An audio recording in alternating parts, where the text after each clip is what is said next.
This is the Talks with Ramana Maharshi satsang, a time to listen, reflect, and deeply meditate. Know yourself and be always free and at peace. Welcome. I'm Richard Clarke, hosting this satsang. I'm reviewing and commenting on the talks recorded in the book's Talks with Sri Ramana Maharshi. This time we are on talk number 17, and Ramana is asked, what is the practice? And Ramana responds, constant search for the I, the source of the ego. Find out, who am I? The pure I is the reality, the absolute existence, consciousness, bliss. When that is forgotten, all miseries crop up. When that is held fast, the miseries do not affect the person. Then Ramana is asked, is not brahmacharya, celibacy, necessary for realization of the self? And Maharshi says, brahmacharya is living in Brahman. It has no connection with celibacy as commonly understood. A real brahmachari, that is one who lives in Brahman, finds bliss in the Brahman, which is the same as the self. Why then should you look for other sources of happiness? In fact, the emergence from the self has been the cause of all the misery. Ramana is then asked, are wars justified? And Maharshi says, for a realized man, the one who remains ever in the self, the loss of one or several or all lives, either in this world or in all three worlds, makes no difference, even if he happens to destroy them all. No sin can touch such a pure soul.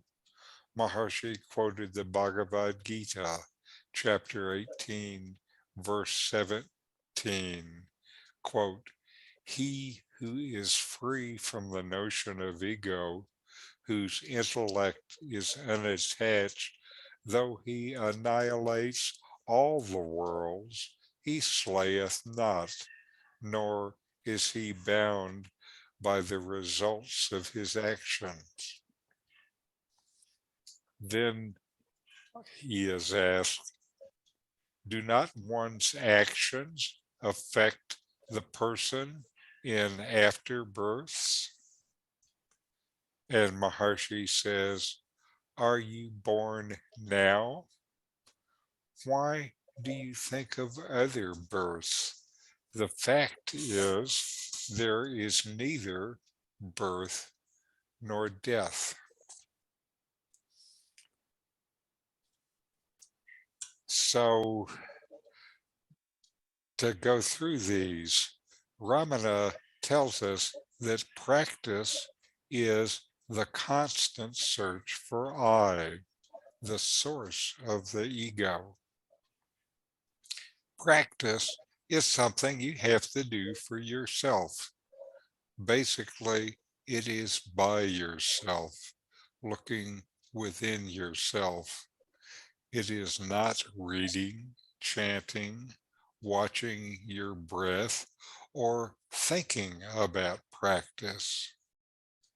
It's actually investigating, looking within yourself to determine what this I actually is and how it rises, how it comes about. The reason this is needed is that we long ago made the assumption that we are individuals within this body, And as long as we hold to this idea, we are limited to what the body experiences and what the mind thinks. We take this to be who we are. We take this to be reality.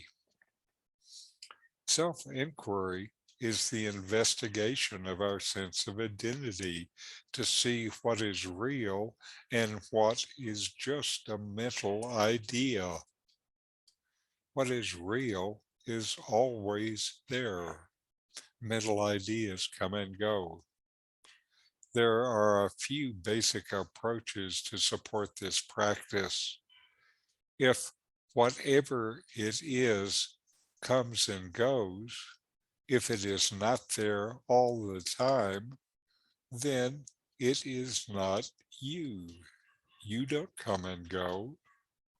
If it's something that you know about, something known by you, it's not you. You are always the knower. So this investigation identifies ideas that you have about yourself and gives you an approach to get beyond them, to see and discard what is temporary and just an object of knowledge. When you do this, you see the always present awareness that is the root of your being. You don't have to do anything to make this appear, since it is who you are already. You just have to rid yourself of the ideas that obscure this knowledge and experience. You cannot know this cognitively like you know an object. It is not an object. It is who you are. Really, the way you know about this is to be this. You know it like you know that you exist without thinking about it or sensing it. It is self-evident. You just know. This is discrimination, separation of the real from the unreal. The next question is basically, what is needed for realization? Must you be a spiritual student or renounce your life? Ramana responds that these are external details, and what matters is within you. When you really discover that the source of happiness is within you, then that is where you look for it, instead of looking for it in the objects of the world. As long as you think happiness comes from objects, from things, you will desire those things that will make you happy, or so you think. Dispassion and freedom from attachment come with this discovery that the source of happiness is within. Ramana is asked about wars and their death and destruction. He responds citing the Bhagavad Gita, where Arjuna is told that he neither slays nor is slayed. Who is it that is beyond both of these? Who we are is beyond both death and destruction. Finally, he's asked about karma and the effects of past actions. Ramana disposes of this too, asking if who you really are was ever born. Who you are was not born, and so will not die.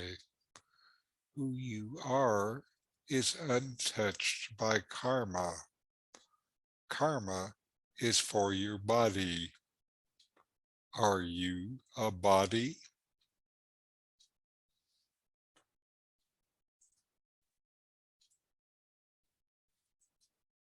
Now we will listen to a video from my teacher, NOme, discourse, constant inquiry.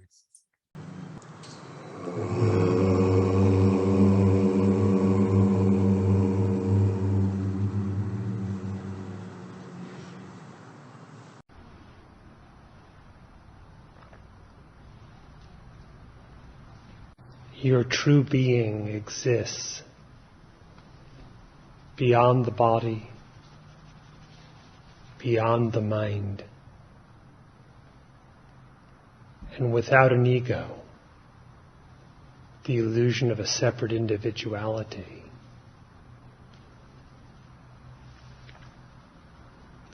Beyond the body, mind, and ego, yourself is perfectly full. It is of the nature of great bliss and imperturbable peace. It is changelessly existing, and by its nature it is self-luminous consciousness.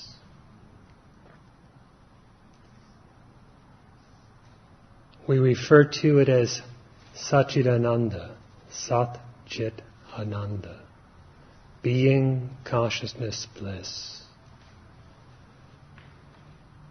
These three terms signify one indivisible essence, your real self. An Upanishad refers to it as Satyam Jnanam Anantam, the true, the knowledge, the infinite.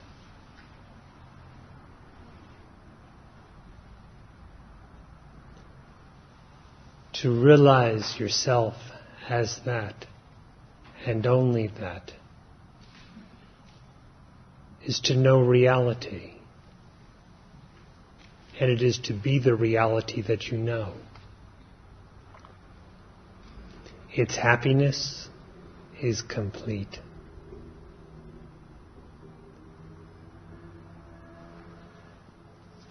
The self is only one, and it is changeless by nature. You do not have two selves. Your existence is absolutely singular. And that singular existence is immutable. That is, it never undergoes any change at any time. It is not born. It does not perish.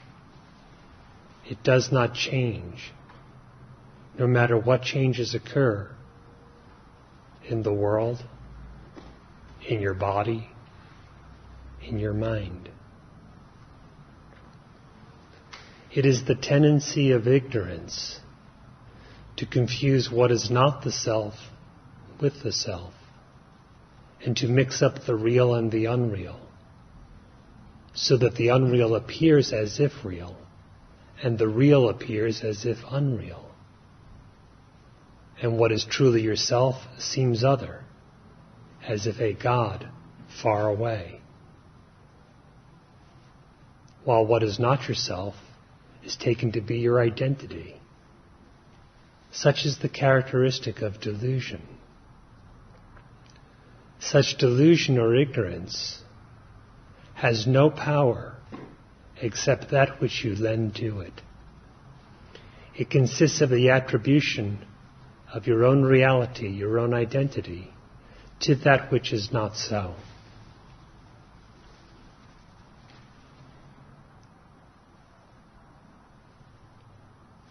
In order to free oneself of ignorance, so that the innate happiness, the complete peace, the real bliss shine,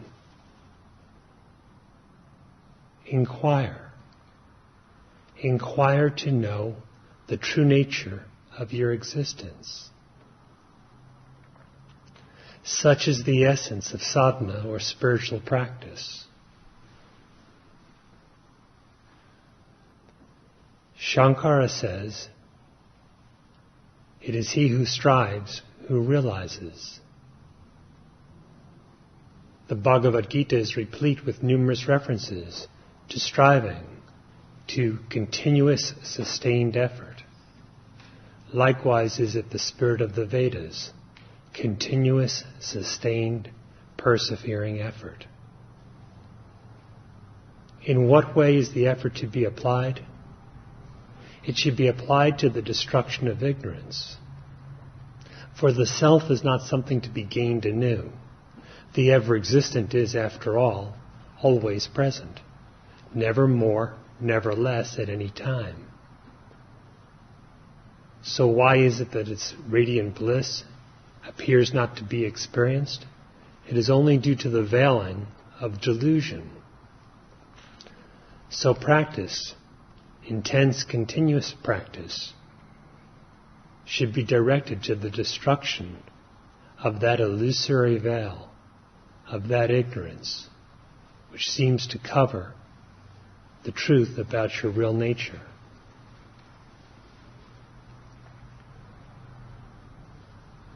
Of all forms of sadhana or spiritual practice, the essence is knowledge, self-knowledge.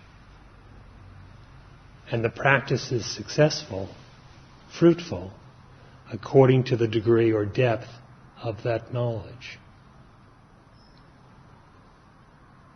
Because this is so, and because the self is one's own self, the Maharshi advised constant, profound inquiry within yourself as to who am I? What is your own existence? Who am I?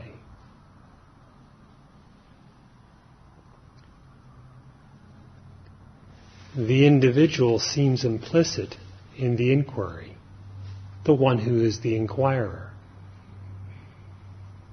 But as Sri Bhagavan points out, like a stick used to turn a burning pyre, gets burnt up in the process.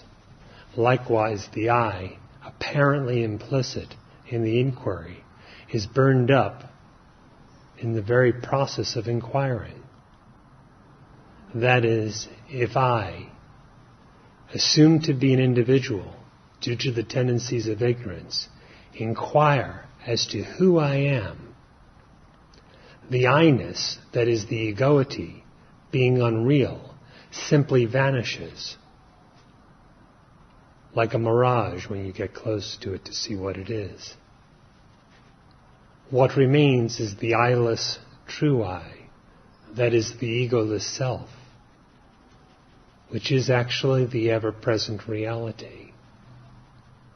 When it is realized as such, the realizer and that which is realized are identical, and being identical, separation is not possible.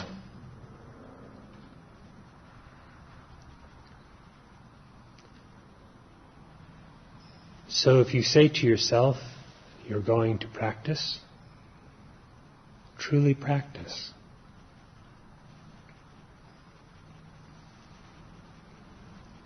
If you want full bliss, practice fully. If you want intense peace, practice intensely.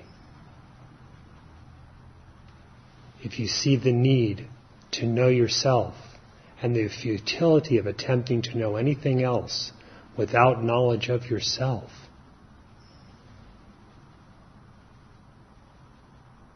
then practice by inquiring to know yourself.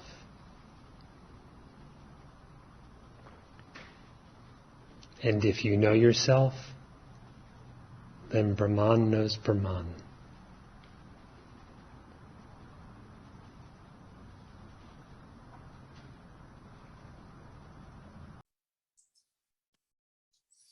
All right, now we'll take a few minutes to have a short guided inquiry.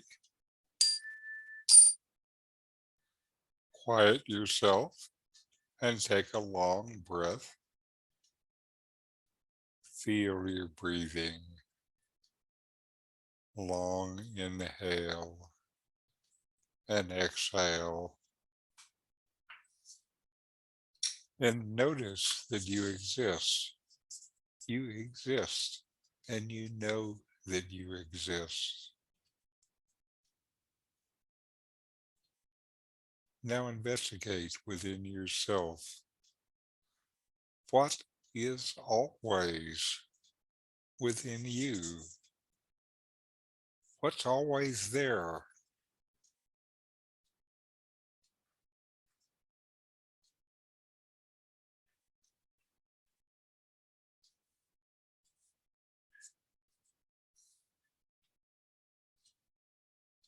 What just comes and goes?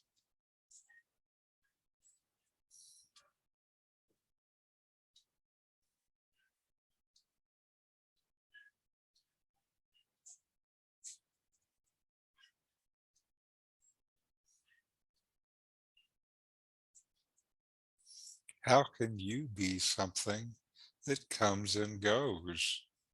Do you come and go?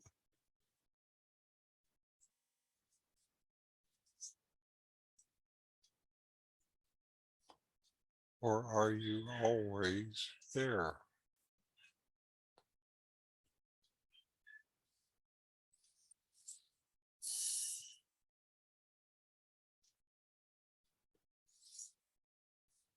Now inquire, ask yourself, who am I? Investigate, what is the nature of my existence?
All right. Now we'll close with a short chant. Om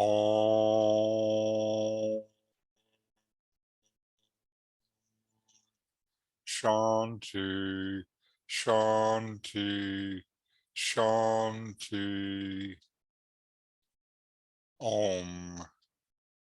Peace, peace, peace.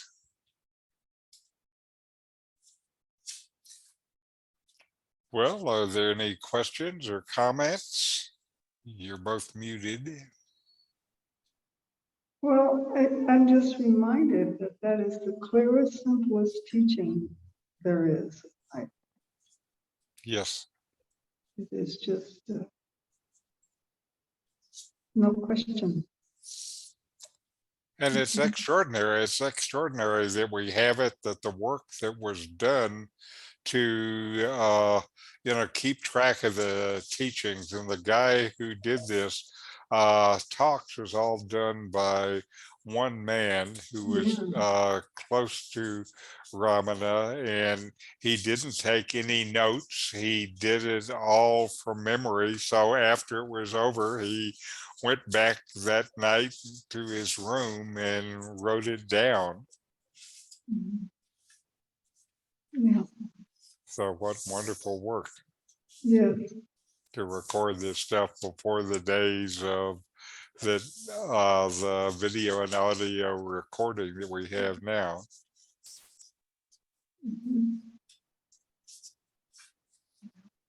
And you talk about service, selfless service. To me, that is the a wonderful example. Yeah. You know, and it benefits me today here and will continue to do so. So grateful.